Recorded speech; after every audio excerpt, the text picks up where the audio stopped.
അപ്പോൾ അതായത് പുതിയൊരു സാധനം ഞാൻ വന്നിട്ടുണ്ട്. ഇതെന്താ സാധനം നിങ്ങൾക്ക് ആർക്കെങ്കിലും അറിയാമോ? ഇതാണ് മനോഹരമായ ഒരു ഫ്രൂട്ടാണ്. ഇതെന്താണെന്ന് എനിക്കറിയാം. നിങ്ങൾക്ക് അറിയാമെന്ന് കമൻറ്റ് ചെയ്യണേ. ഈ സാധനം കണ്ടോ? താണ്ട് ഇതിനകത്ത് പടമൊക്കെ കാണിച്ചിട്ടുണ്ട്. ഇതൊക്കെ കണ്ട് എനിക്കൊന്നും മനസ്സിലാകുന്നില്ല. ഇതൊരെണ്ണം മേടിക്കാൻ വീട്ടിൽ കൊണ്ടുവന്നാലും നമുക്കൊന്ന് മുറിച്ച് നോക്കിയാലോ. അപ്പം നമ്മൾ ഇവനെ വീട്ടിലെത്തിച്ചിട്ടുണ്ട്. പിന്നെ ഇതിൻ്റെ സാധനത്തെ എനിക്ക് വലിയ ഐഡിയ ഒന്നും ഇല്ലാത്തതുകൊണ്ട് ഞാനോട് ചെറുത് നോക്കിയാൽ മേടിച്ചത്. ഒത്തിരി വലുപ്പമില്ല. അപ്പോൾ ഇത് നമുക്കൊന്ന് മുറിച്ച് നോക്കാം. ഞാനത് ഫസ്റ്റ് ടൈമാണ്. എനിക്കറിയില്ല എങ്ങനെ മുറിക്കണമെന്ന് പോലും അറിയത്തില്ല. ക്യൂരിയോസിറ്റി ഇതിനകം കാണാത്തവർ കണ്ടവരോടല്ലേ. ഇങ്ങനെയാണ് ഇവരിയ്ക്കുന്നത്. കാണാൻ അടിപൊളി.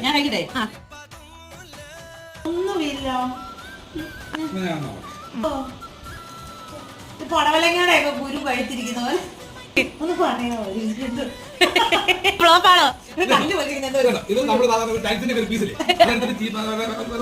ഒരു ഫ്ലഷിനകത്ത് പുളിയില്ല, അങ്ങനത്തെ ഒന്നുമില്ല, വികാരമില്ലാത്ത ഫ്രൂട്ട്. അപ്പൊ ഓക്കെ, അപ്പൊ നമുക്ക് അടുത്ത വീഡിയോ ആയിട്ട് വീണ്ടും കാണാം. ബൈ.